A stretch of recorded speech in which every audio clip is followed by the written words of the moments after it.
In today's video, we're continuing our self-development series from the previous episodes.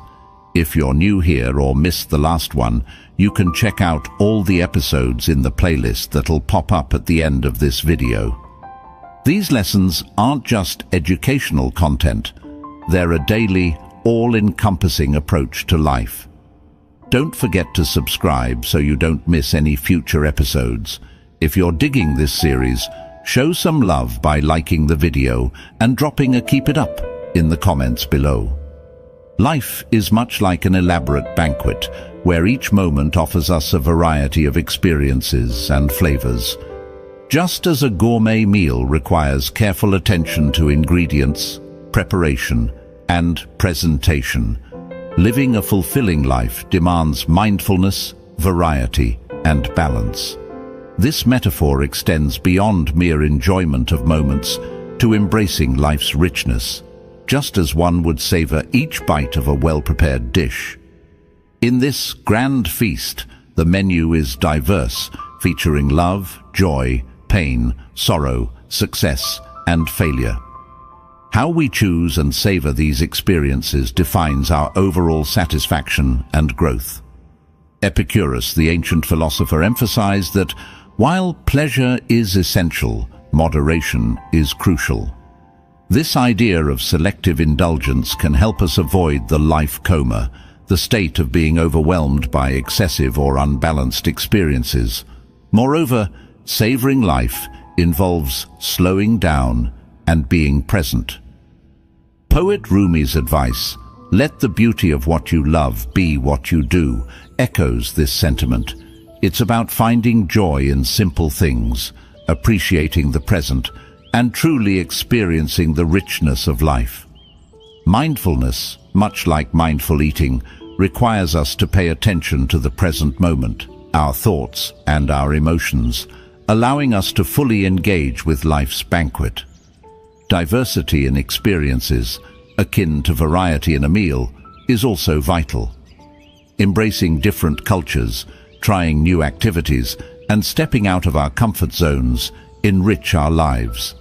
The phrase, "variety is the spice of life," aptly captures this notion, reminding us to seek out and appreciate the multitude of experiences available to us. However, moderation remains key. Just as overindulging in food can lead to discomfort, overindulging in any aspect of life can result in burnout or dissatisfaction.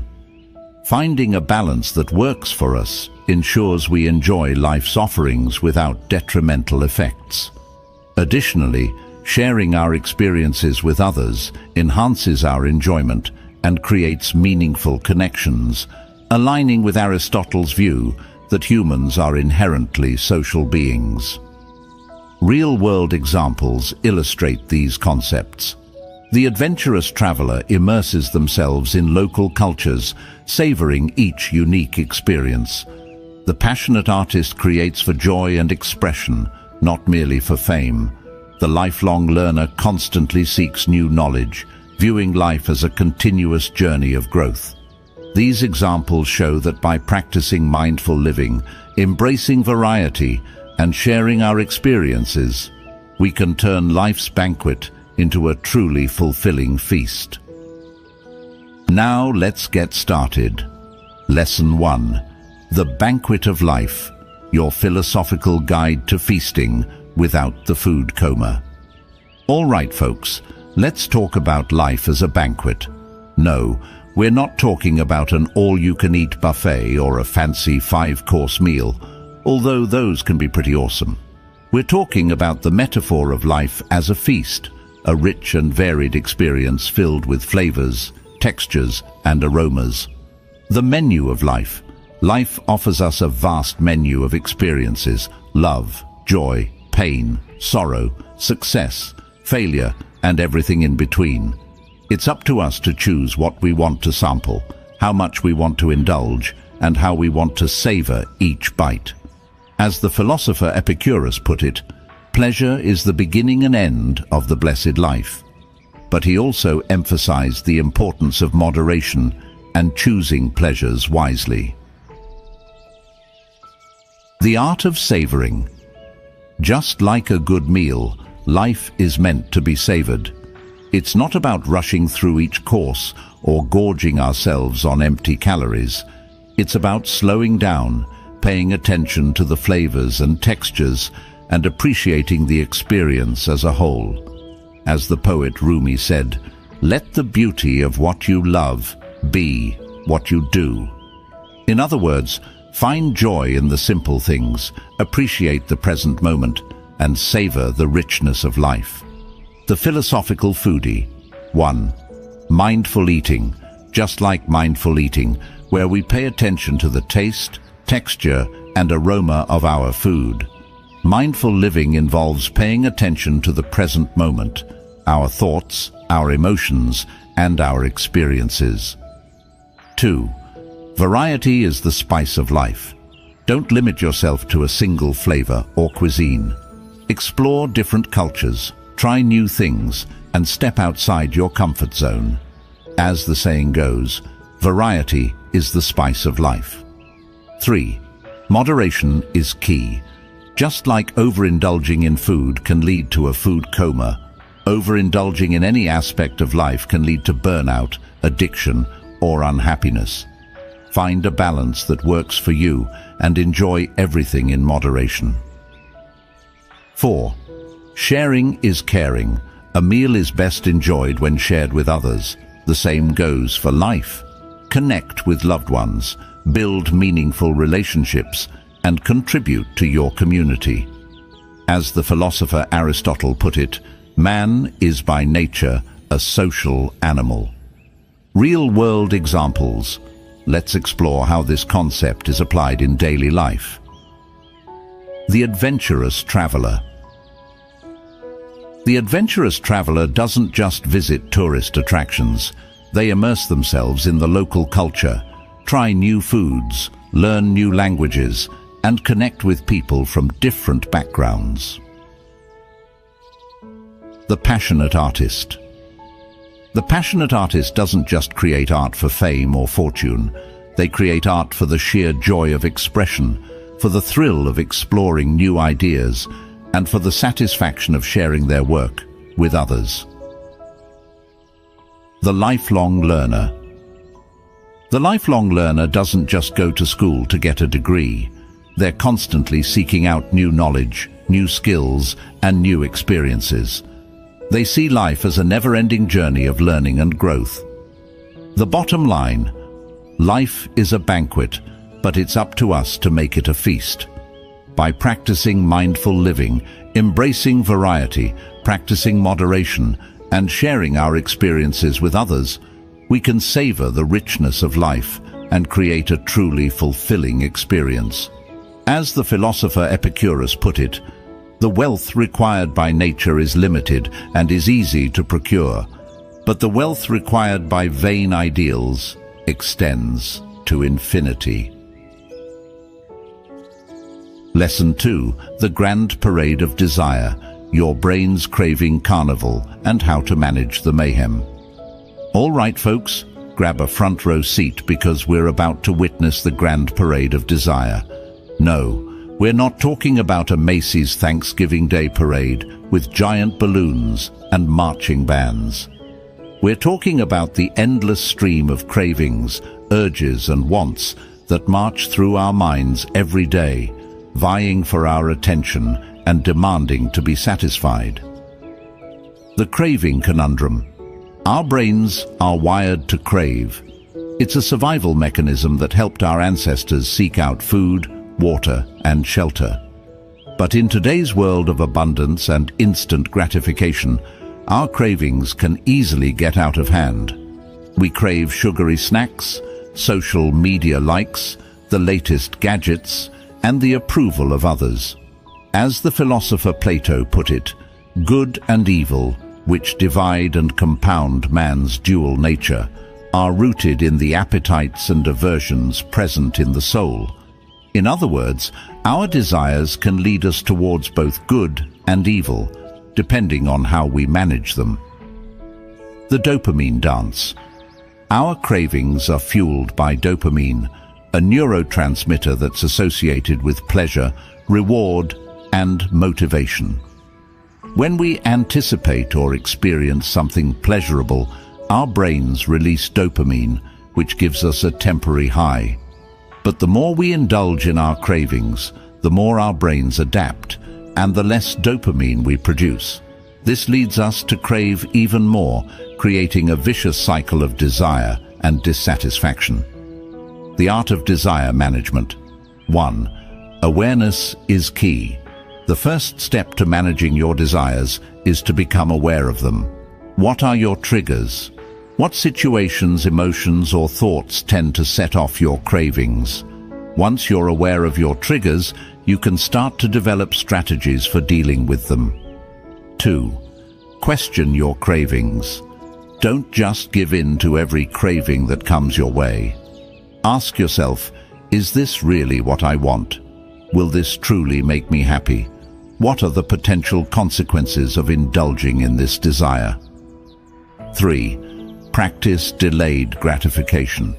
The ability to delay gratification is a key skill for managing desire. Instead of giving in to every impulse, practice waiting, saving, and working towards your goals. As the saying goes, good things come to those who wait. 4. Find healthy alternatives. Instead of indulging in unhealthy cravings, find healthier ways to satisfy your needs. If you're craving sugar, try eating a piece of fruit. If you're craving social interaction, call a friend or go for a walk with a loved one. 5. Cultivate contentment. True happiness comes from within, not from external things. Learn to appreciate what you have, rather than focusing on what you lack. As the philosopher Epictetus put it, wealth consists not in having great possessions, but in having few wants. Real-world examples.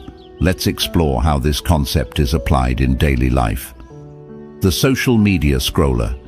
Instead of mindlessly scrolling through social media, the social media scroller sets limits on their screen time and engages in more fulfilling activities offline.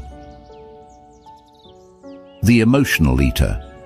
Instead of reaching for junk food when they're feeling stressed or sad, the emotional eater learns to identify their emotions and find healthier ways to cope, such as exercise, meditation, or talking to a friend. The shopaholic. Instead of buying things they don't need, the shopaholic creates a budget, focuses on experiences rather than material possessions, and finds joy in giving to others. The bottom line: desire is a natural part of the human experience, but it doesn't have to control us. By becoming aware of our cravings, questioning our impulses, practicing delayed gratification, finding healthy alternatives, and cultivating contentment, we can manage our desires and create a life that's more balanced, fulfilling, and joyful. As the philosopher Aristotle put it, the ultimate value of life depends upon awareness and the power of contemplation rather than upon mere survival. Lesson 3. Wish not, want not. The art of contentment in a world of want. All right, folks, let's dive into a concept that's kinda like a life hack for happiness. Wish not, want not. Now, I know what you're thinking. Easy for you to say, philosophy guru, but I want that new phone, car, designer handbag. But hold your horses, because we're not talking about denying yourself basic needs or pleasures. We're talking about a mindset shift, a way of approaching life that can lead to a deeper, more lasting sense of satisfaction. The wanting whirlpool. Let's be real, we live in a world that's constantly telling us we need more stuff to be happy.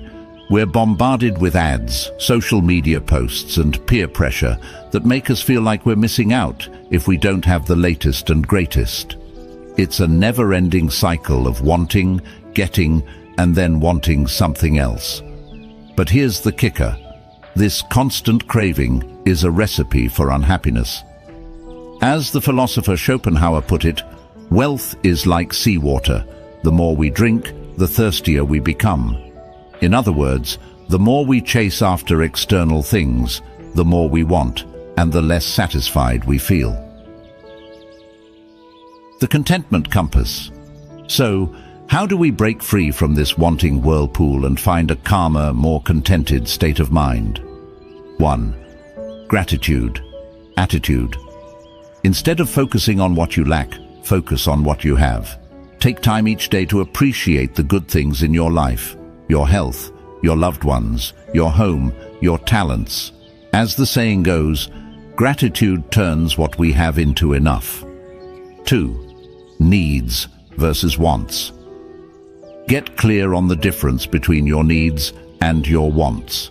Needs are the things that are essential for your survival and well-being: food, water, shelter, clothing.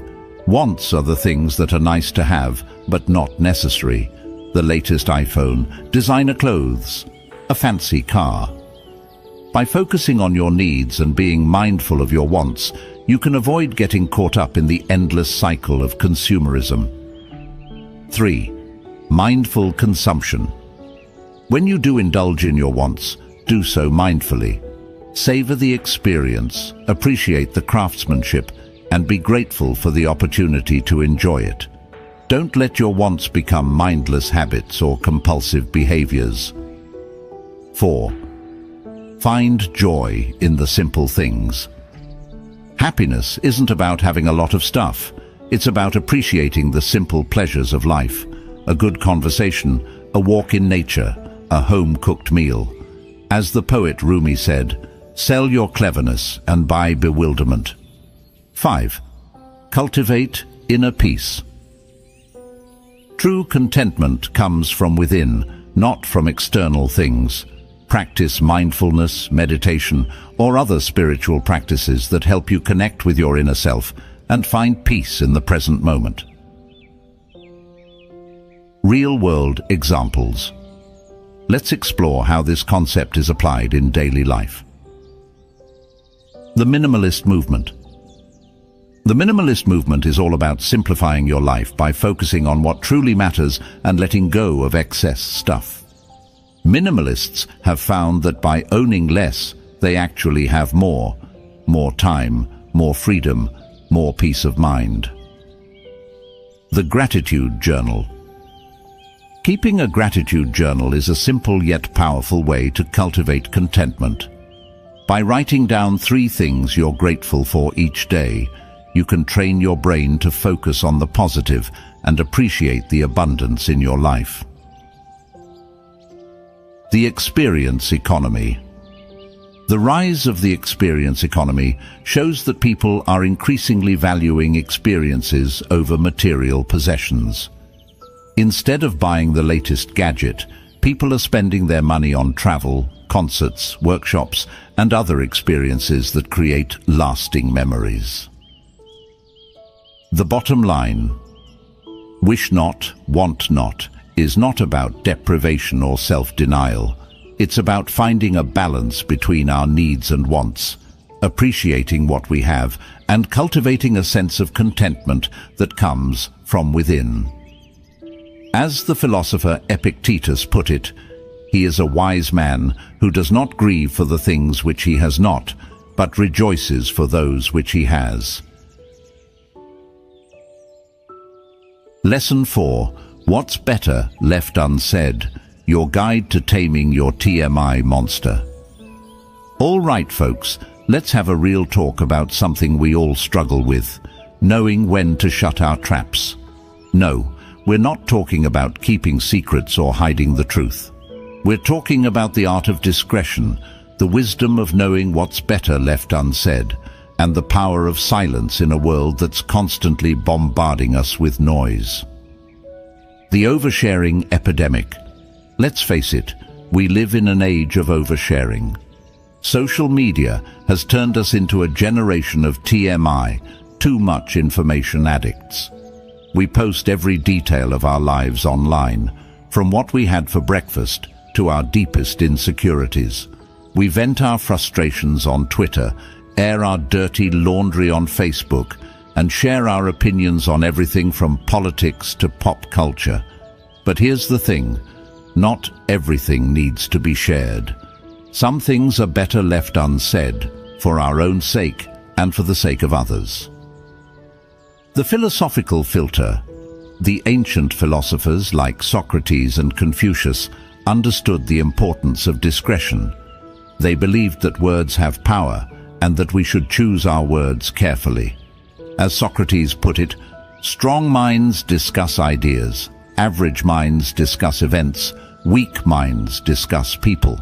So, how do we develop a philosophical filter for our words and avoid the pitfalls of oversharing? 1. The think before you speak. Challenge. Before you open your mouth or hit send, take a moment to pause and reflect. Ask yourself, is this necessary? Is this kind? Is this helpful? Is this the right time and place to say this? 2.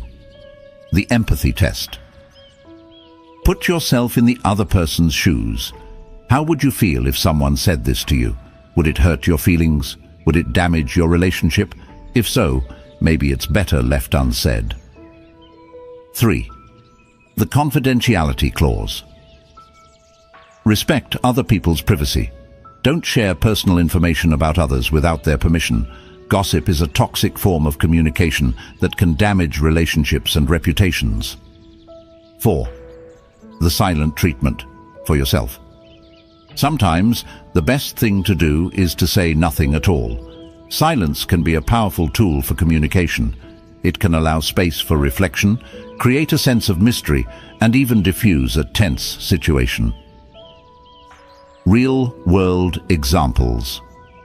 Let's explore how this concept is applied in daily life.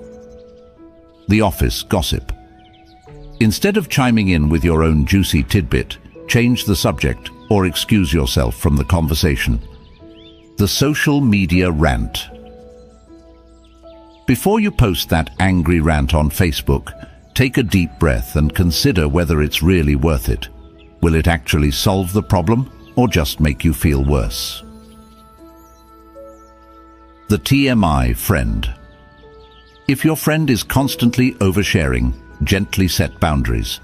Let them know that you value their friendship, but you're not comfortable hearing every detail of their personal life. The bottom line. Knowing what to say and what to leave unsaid is a valuable life skill. It can help you build stronger relationships, avoid unnecessary conflict, and protect your own peace of mind. As the philosopher Confucius said, silence is a true friend who never betrays.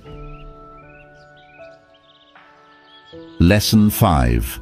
Circumstances have no care for our feelings. Life's a beach, then you philosophize. All right, folks, let's have a real talk about life's curveballs. We're not talking about the kind you see on a baseball field, but the unexpected twists and turns that life throws our way. We're talking about the job losses, the breakups, the health scares, the flat tires on a rainy day, the whole shebang, the illusion of control. We like to think we're in control of our lives, that we can plan and predict our way to happiness and success. But the truth is, life is messy, unpredictable, and often downright unfair. Things happen that are completely out of our control, and sometimes those things suck. As the Stoic philosopher Epictetus put it, it's not what happens to you, but how you react to it that matters. In other words, we can't control the events of our lives, but we can control our response to them, the emotional roller coaster. When life throws us a curveball, it's natural to feel a range of emotions: anger, sadness, frustration, disappointment. But if we let those emotions control us, we risk getting stuck in a cycle of negativity and despair. As the philosopher Seneca said, we suffer more often in imagination than in reality. In other words, we often make things worse by catastrophizing, dwelling on the negative, and refusing to accept what is. The Stoic Survival Guide. The ancient Stoics, like Marcus Aurelius and Seneca, developed a philosophy that emphasized resilience, acceptance, and the importance of focusing on what we can control. They understood that life is full of challenges, but they also believed that we have the power to choose our response to those challenges. So, how do we channel our inner Stoic and navigate life's curveballs with grace and equanimity? 1. Acceptance. The first step is to accept that life is unpredictable and that things won't always go our way. This doesn't mean giving up or becoming passive. It means acknowledging reality and choosing to focus on what we can control. 2. Perspective. When faced with a setback, try to see it in perspective. Is it really the end of the world? Is it something you can learn from and grow from? As the saying goes, what doesn't kill you makes you stronger. 3. Action. Instead of dwelling on what you can't control, focus on what you can do. Take action, make a plan, and move forward. As the philosopher Confucius said, it does not matter how slowly you go as long as you do not stop. 4. Gratitude. Even in the midst of adversity, there's always something to be grateful for. Take time each day to appreciate the good things in your life, your health, your loved ones, your basic needs. Gratitude can help you shift your focus from what's wrong to what's right. Real-world examples. Let's explore how this concept is applied in daily life. The job loss. Instead of wallowing in self-pity, the person who lost their job updates their resume, networks with contacts, and starts exploring new career opportunities. They see this setback as a chance to reinvent themselves and pursue their passions. The breakup. Instead of dwelling on the past, the person who's going through a breakup focuses on self-care, reconnects with friends and family, and pursues new hobbies and interests. They see this as an opportunity for growth and self-discovery. The health scare. Instead of giving into fear and despair, the person facing a health scare seeks out the best possible treatment, makes lifestyle changes, and focuses on staying positive and hopeful. They see this as a challenge to overcome and an opportunity to prioritize their health and well-being. The bottom line: life is full of unexpected twists and turns. But by accepting what we can't control, focusing on what we can, practicing gratitude, and taking action, we can navigate life's challenges with resilience, grace, and even a touch of humor. As the philosopher Friedrich Nietzsche said, "That which does not kill us makes us stronger." Lesson 6. The real source of harm. What's really hurting? You ain't what you think. All right, folks, let's get real about something that's been bugging humanity since, well, forever: harm. We're not talking about stubbed toes or paper cuts here. We're diving deep into the gnarly stuff, the emotional pain, the mental anguish, the existential dread that can leave us feeling like we've been hit by a truck. The usual suspects. When we think about what causes us harm, we usually point the finger at external factors. It's that jerk who cut us off in traffic, the boss who yelled at us, the friend who betrayed us, the news cycle that's a never-ending dumpster fire. But here's the kicker. While those things can definitely sting, they're not the real source of our suffering. The philosophical smackdown. The ancient Stoics, those wise dudes from way back, had a different take on this whole harm thing. They believed that it's not the external events themselves that cause us pain, but our judgment of those events. As Epictetus put it, people are not disturbed by things, but by the views they take of them. In other words, it's not the breakup that's killing you. It's the story you're telling yourself about the breakup.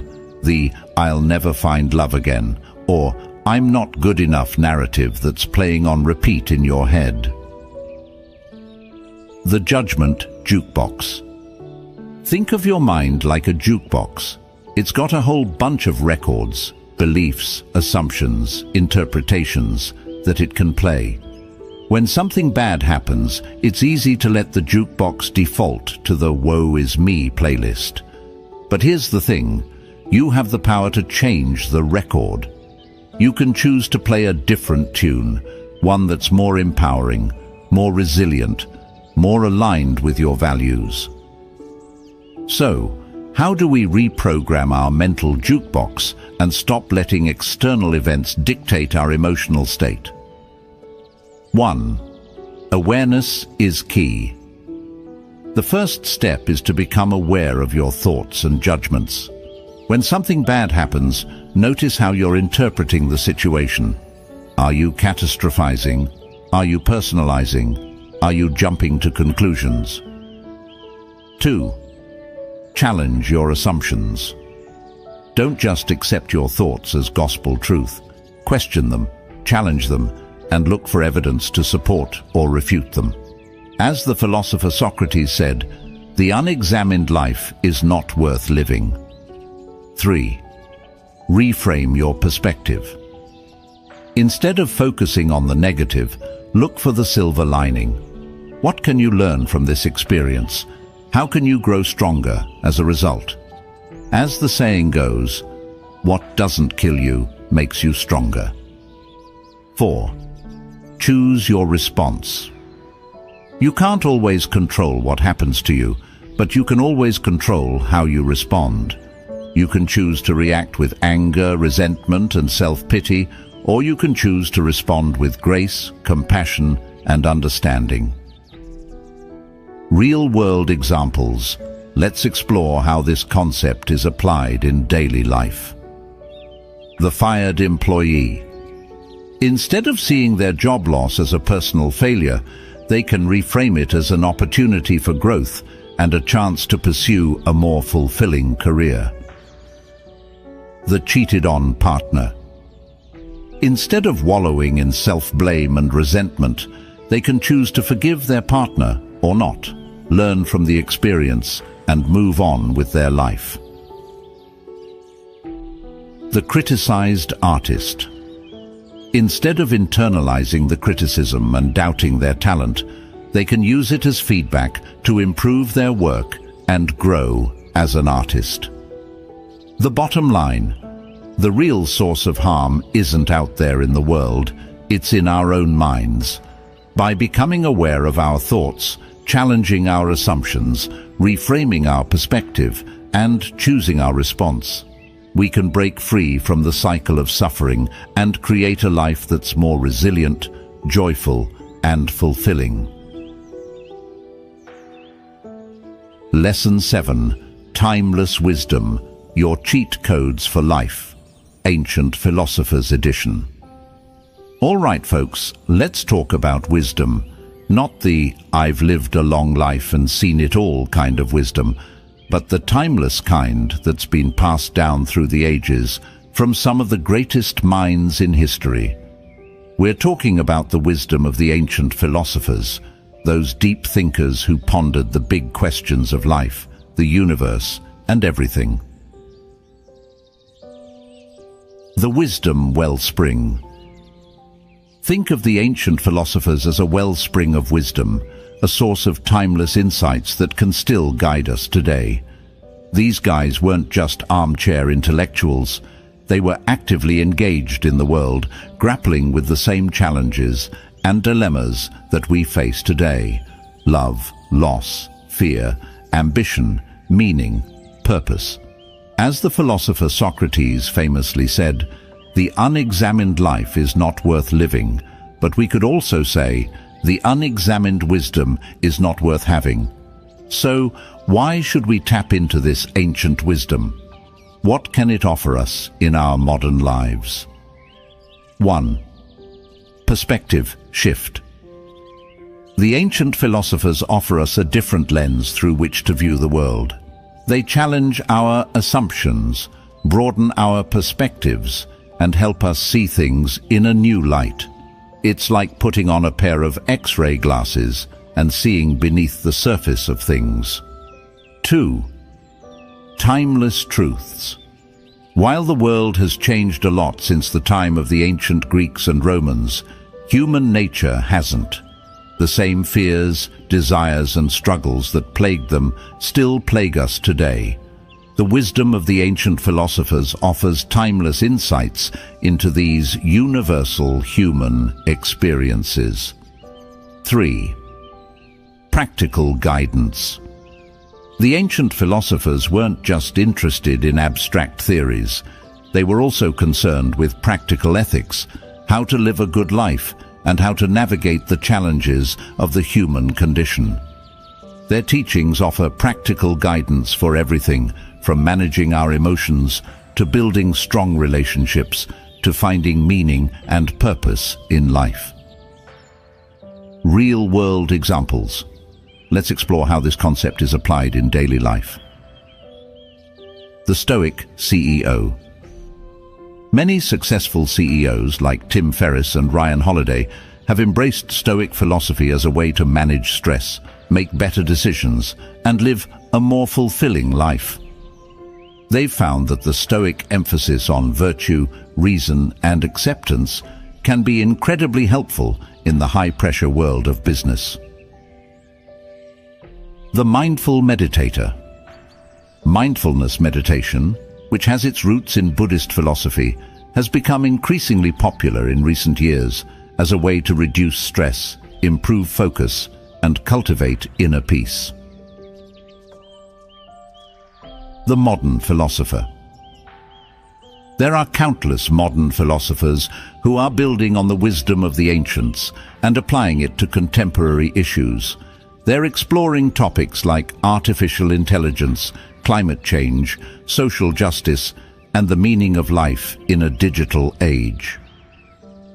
How to tap into timeless wisdom, your philosophical cheat sheet. 1. Read the classics.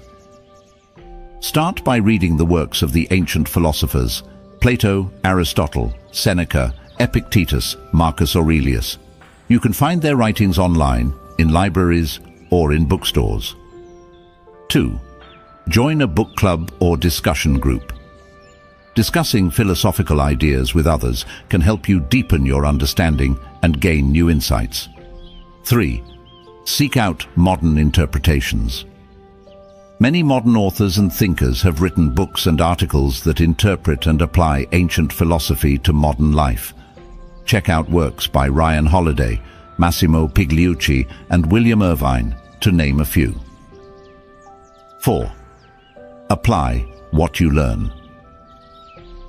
Don't just read about philosophy, live it. Put the principles you learn into practice in your daily life. Experiment with different techniques and see what works for you. The bottom line. The wisdom of the ancient philosophers is not just for academics or history buffs. It's a treasure trove of timeless insights that can help us navigate the challenges of modern life, find meaning and purpose, and live a more fulfilling life.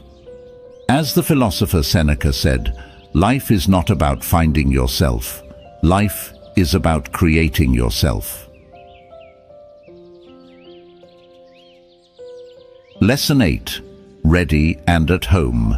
Your philosophical guide to finding your chill spot in a world gone wild. All right, folks, let's talk about feeling at home. No, we're not talking about your actual house or apartment, although those are important too. We're talking about that feeling of inner peace, contentment, and belonging that can be elusive in our fast-paced, ever-changing world. The homelessness epidemic. In today's world, it's easy to feel like we're constantly on the move, chasing after the next big thing, never quite feeling settled or at peace.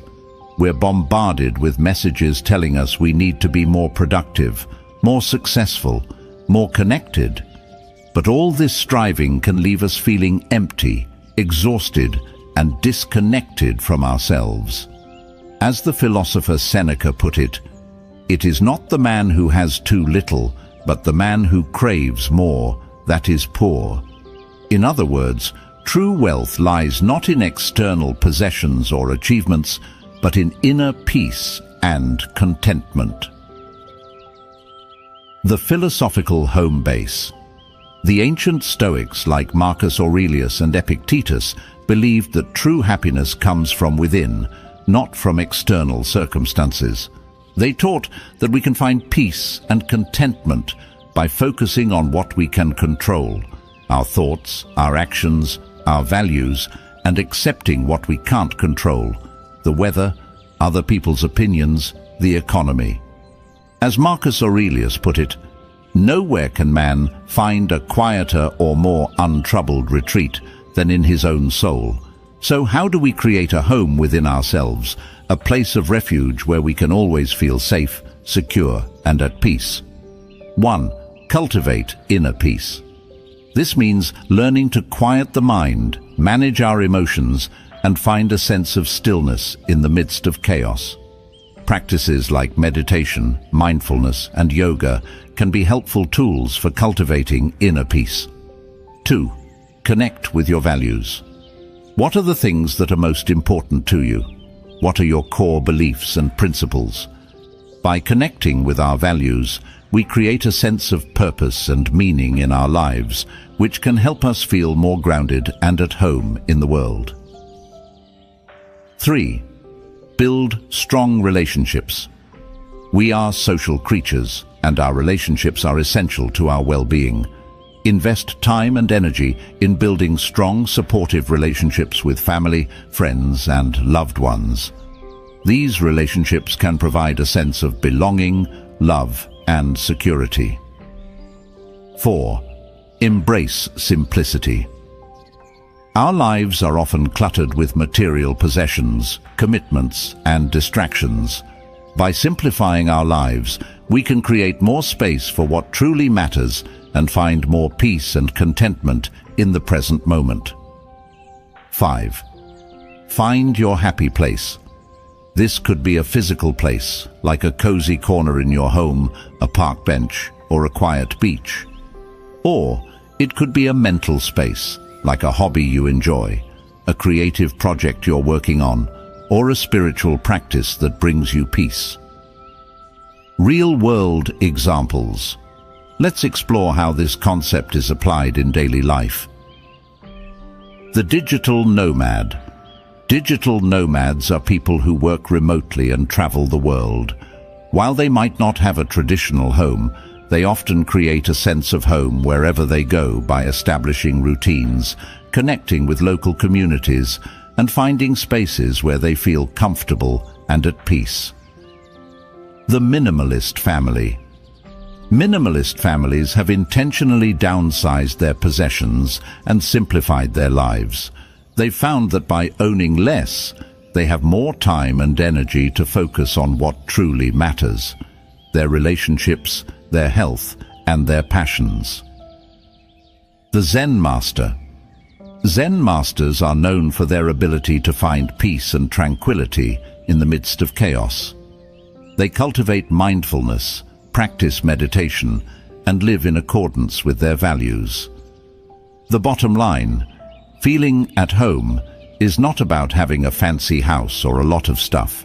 It's about cultivating inner peace, connecting with your values, building strong relationships, embracing simplicity, and finding your happy place. As the philosopher Lao Tzu put it, "Be content with what you have, rejoice in the way things are. When you realize there is nothing lacking, the whole world belongs to you." Lesson 9. The best retreat is in here, not out there. Your mind's the ultimate staycation. All right, folks, let's talk about finding peace and quiet in this crazy, chaotic world. We're not talking about booking a fancy spa retreat or jetting off to a remote island, although those sound pretty sweet. We're talking about a different kind of retreat, one that's always available to you, no matter where you are or what's going on in your life. We're talking about the retreat into your own mind. The retreat mirage. We often think of retreats as physical escapes, a chance to get away from it all, to disconnect from the daily grind and to recharge our batteries. And while those things can be beneficial, they're not always possible or practical. Plus, they don't address the root of the problem, the fact that our minds are often the source of our own stress and anxiety. As the philosopher Seneca put it, it is not the man who has too little, but the man who craves more that is poor. In other words, true peace and contentment come from within, not from external circumstances. The inner sanctuary.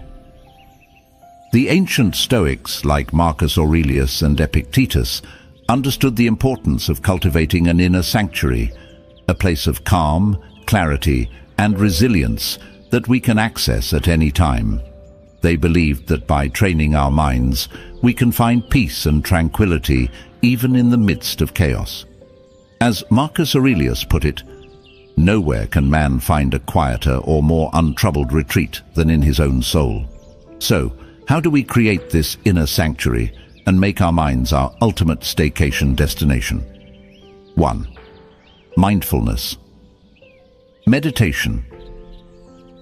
Mindfulness is the practice of paying attention to the present moment without judgment. It's about observing our thoughts and feelings without getting caught up in them.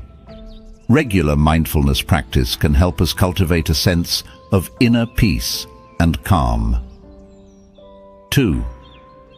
Journaling. Writing down our thoughts and feelings can be a powerful way to process emotions, gain clarity, and connect with our inner selves.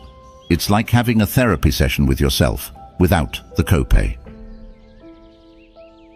3. Nature therapy. Spending time in nature has been shown to have numerous benefits for our mental and physical health. It can reduce stress, improve mood, and boost creativity. So, take a walk in the park, go for a hike in the woods, or simply sit outside and soak up the sun. 4. Creative expression. Engaging in creative activities like painting, writing, music, or dance can be a form of meditation in motion. It allows us to tap into our subconscious mind, express our emotions, and find a sense of flow. 5. Philosophical reflection. Reading philosophy, contemplating life's big questions, and engaging in deep conversations can help us gain perspective, challenge our assumptions, and find meaning and purpose in our lives. Real-world examples. Let's explore how this concept is applied in daily life. The stressed-out executive. Instead of booking a last-minute flight to a tropical island, the stressed-out executive takes a few minutes each day to meditate, journal, and connect with nature. They find that these simple practices help them manage their stress and find more balance in their life. The anxious artist. Instead of turning to drugs or alcohol to numb their anxiety, the anxious artist finds solace in their creative practice. They paint, write, or play music as a way to process their emotions and find a sense of calm. The overwhelmed parent. Instead of escaping to a spa for a weekend, the overwhelmed parent takes a few moments each day to practice mindfulness, read a book, or simply sit in silence. They find that these small breaks help them recharge their batteries and be more present for their children. The bottom line. The best retreat is not out there somewhere, it's within you. By cultivating inner peace, connecting with your values, and finding healthy ways to manage stress and anxiety, you can create a sanctuary within yourself that you can access at any time. As the philosopher Lao Tzu said, "The journey of 1,000 miles begins with a single step." So, take that first step today and start exploring the vast landscape of your own mind. Lesson 10. The sign of true education. It's not about the grades, baby, all right, folks. Let's have a real talk about education.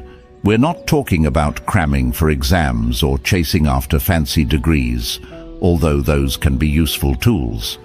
We're talking about the deeper, more transformative kind of education that shapes who we are, how we think, and how we interact with the world.